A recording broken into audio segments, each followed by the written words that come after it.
जय जय सीताराम बोलो, जय जय सीताराम।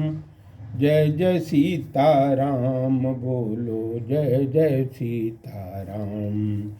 जय जय सीताराम बोलो, जय जय सीताराम। फिर परशुराम जी ने जनक को सामने देखकर जानबूझकर अनजान जैसे पूछ रहे हैं कि राजन, इतनी दौड़ कैसी है। प्रश्न करते करते परशुराम जी के शरीर में क्रोध व्याप्त हो गया और वो बहुत ही क्रोध में क्रोधातुर अग्नि से जलने लगे। और समाचार कह जनक सुनाए, यही कारण महीप सब आए। सुनत बचन फिर अनत निहारे, देख चाप खंड मही डारे।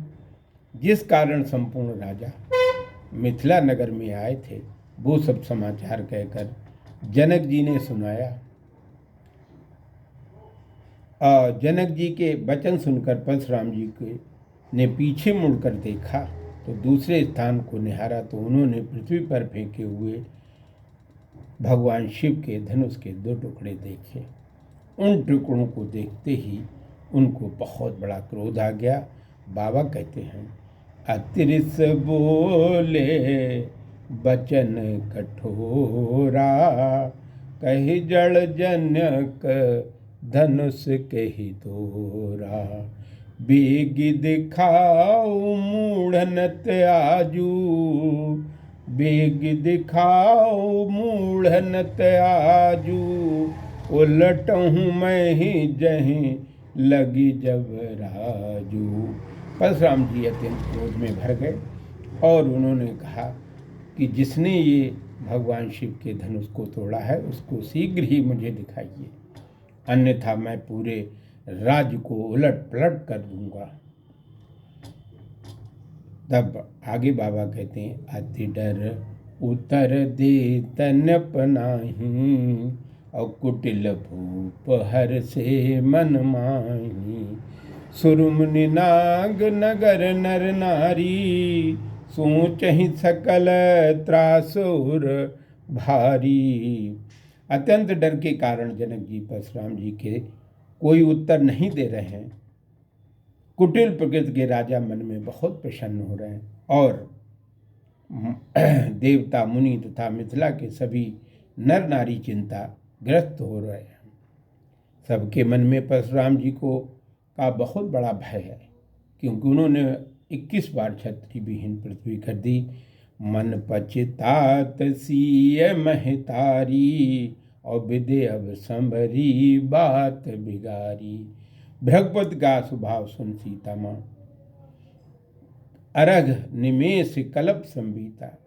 मन पचिताहि सीह महतारी, और विधि अब समरी बात बिगारी। भृगुपति कर स्वभाव सुन सीता, अरध निमेष कल्प समबीता। माता सीता जी के माता सुनैना जी मन में अत्यंत पश्चाताप कर रही हैं। अब तो विधाता ने बनी हुई बात बिगाड़ दी, अर्थात सब कुछ अनुकूल करके प्रतिकूल कर डाला। परशुराम जी का स्वभाव सुनकर माता सीता जी के लिए आधा क्षण के कल्प के समान बीत गया, जैसे बहुत दिनों से वो इस श्री परशुराम जी के क्रोध से डर गई हैं।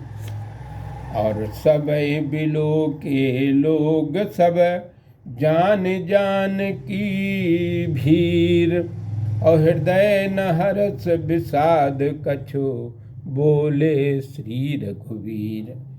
जब भगवान राम ने माता सीता को चिंतातुर देखा, शोकग्रस्त देखा और उन्हें एक क्षण एक कल्प के समान लग रहा था, तब प्रभु श्री राम ने सभी को भयभीत देखा और सीता जी की विशेष डरी हुई जानकर श्री जी ने नित्य समन्वित रघुकुल के वीर श्री राघव सरकार बोले। उस समय प्रभु के हृदय में कुछ भी हर्ष या विषाद नहीं था।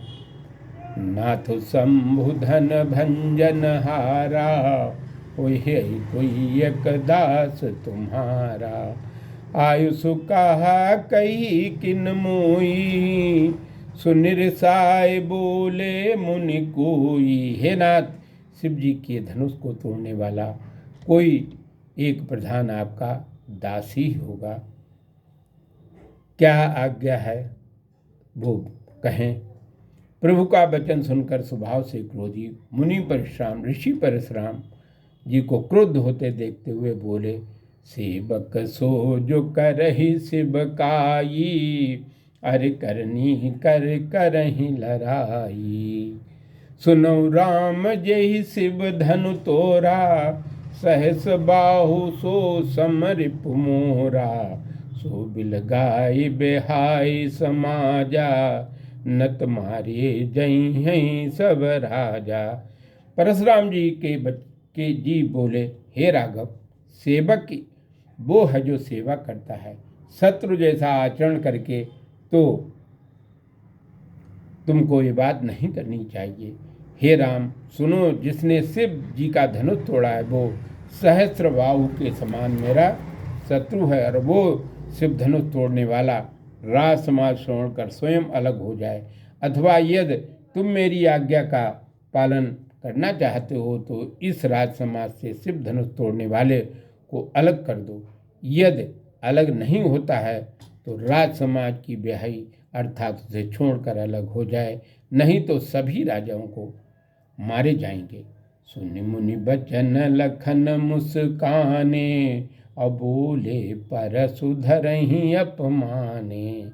बौधनु ही तोरी लरकाई, और कबहु न असरिस कीन गुसाई। यही धन पर ममता के हेतु, सुनिरसाय कै भृगुकुल केतु।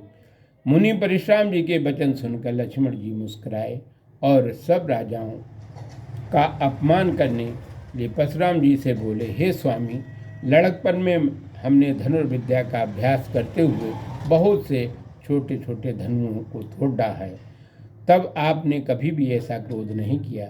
इस धनुष पर किस कारण आपको ममता है?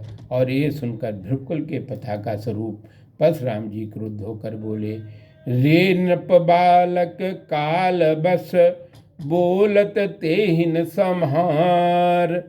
धनुई सम त्रिपुरारि धन, विदिति सकल संसार। हे काल के बस में हुआ राजा का बालक, तुझे बोलते समय क्षमार अर्थात मर्यादाओं का पालन करना चाहिए, जो तू नहीं कर रहा है। क्या सारे संसार में प्रसिद्ध त्रिपुरासुर के शत्रु शिव जी का धनुष साधारण छोटी मोटी धनुइयाँ हैं? अर्थात हिमालय के तप से बने हुए जिस धनुष से छूटे हुए विष्णु बाण ने शिव द्वारा जो त्रिपुरासुर का वध कर डाला, उस पूजनीय धनुष की तुलना तू साधारण बालकों के खेलने वाली धनुइयों से कर रहा है। और लखन कहा हंसे हमरे जाना, सुनहु देव सब धनुष समाना। का छति लाभ जून धनु तोरे, देखा राम नए के भोरे। लक्ष्मण जी ने हंसकर कहा, हे देव सुनिए, मैंने संज्ञान में तो धनुष सभी धनुष समान हैं, उस पिनाक धनुष तोड़ने से क्या हानि है, क्या लाभ है? अर्थात आपकी क्या हानि हुई और श्री राम का क्या लाभ हुआ? श्री राम ने तो उस धनुष को नए के धोखे में ही देखा। छुअत टूट रघुपतहि न दोषु, छुअत टूट रघुपतहि न दोषु। मुनि रिपु काज करहि कतरोसु, छुअत टूट रघुपतहि न दोषु। मुनि बिनु काज करहि कतरोसु। ये धनुष तो भगवान के छूते ही टूट गया, प्रभु राम के छूते ही, रघुपति के छूते ही टूट गया। और आप इस बात में बिना मतलब, बिना किसी कारणवश आप क्रोध कर रहे हैं, और हाथ का हल्का स्पर्श भी नहीं लग पाया। रघुकुल के स्वामी श्री राघव सरकार जी ने इस वेद शास्त्रों से चलन करने वाले मुनि, आप अकारण क्यों क्रोध कर रहे हैं? आप संपूर्ण सृष्टि के बारे में जानते हैं।